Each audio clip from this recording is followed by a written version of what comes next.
ঘুটঘুটে অন্ধকারে হাসপাতালের মধ্যে টর্চ জ্বালিয়ে চলছে পরিষেবা। প্রচণ্ড গরমের মধ্যে হাঁসফাঁস অবস্থা রোগীদের, বন্ধ জেনারেটরও। তাহলে এখন কষ্ট হচ্ছে তো নাকি? হ্যাঁ, কষ্ট হচ্ছে। কিছু মানে অন্ধকার হয়ে রয়েছে। হ্যাঁ, কে ভর্তি আছে আপনার? বাবা কি নিয়ে ভর্তি হয়েছে? জ্বর বমি। এখন কি দেখবো, এখন দেখছি যে ঝেঁটা চলছে না। চিকিৎসা কি হচ্ছে না কি বন্ধ হয়ে গেছে? চিকিৎসা ডাক্তারবাবু সকালে ছিলেন, হ্যাঁ।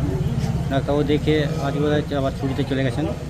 তো আপনার কে ভর্তি আছে? আমার ভাই আছে। কি কি কি নিয়ে ভর্তি হয়েছে? ওটাই ছাতির প্রবলেম, মানে ব্যথা। এক্স রে করা হয়েছে। তো এসে দেখছেন কি কারেন্ট নেই? হ্যাঁ, এখন মানে বিকাল থেকেই দেখছি যে কারেন্ট নেই, ইনভার্টার চলছে। ইনভার্টার চলছে না অন্ধকার হয়ে রয়েছে? এই রুমটা এখন অন্ধকার চলছে। পেশেন্ট রুমটা এখন অন্ধকার। আচ্ছা। শনিবার সন্ধ্যা থেকে প্রায় 24 ঘন্টা পেরিয়ে গেলেও খানাকুল গ্রামীণ হাসপাতালে বিদ্যুৎ সরবরাহ না হওয়ায় রোগীরা চরম দুর্ভোগে পড়েছেন।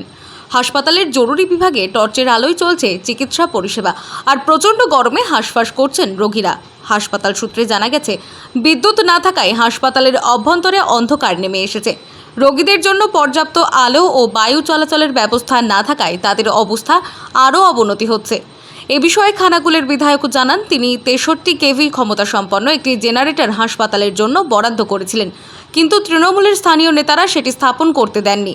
তবে তৃণমূলের ব্লক সভাপতি এই অভিযোগ অস্বীকার করে বলেন, দেখুন, এই জুমলাবাজ সরকার, বিজেপি সরকার, তার এই পুরুলজালি বিধায়ক প্রাকৃতিক বিপর্যয়ের সময়ও রাজনীতি শুরু করেছে, যখন মানুষের পাশে থাকা দরকার।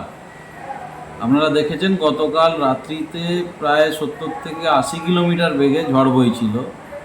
তো সেখানে গাছ পড়ে বিদ্যুৎ সংযোগ বিচ্ছিন্ন হয়ে গেছে পুরোপুরিভাবে। খানাকুল এখন অন্ধকার। সেখানে বিদ্যুৎ দপ্তর তৎপরতার সাথে যাতে লাইন চালু করে এই পানীয় জলের ব্যবস্থা করা যায়, এবং হসপিটাল যেটা নিয়ে উনি বলেছেন যে আমি জেনারেটর দেবো অনেক দিন বলেছিলাম।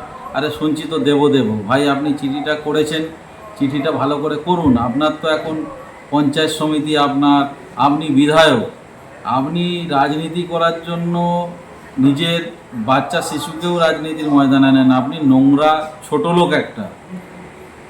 কখন রাজনীতি করতে হয় আর কখন মানুষের পাশে দাঁড়াতে হয়, আপনার সেই জ্ঞানটা আগে অর্জন করুন। আরামবাগ থেকে পিন্টু হাজরার রিপোর্ট, টাইমলেস ডেপিকশন নিউজ।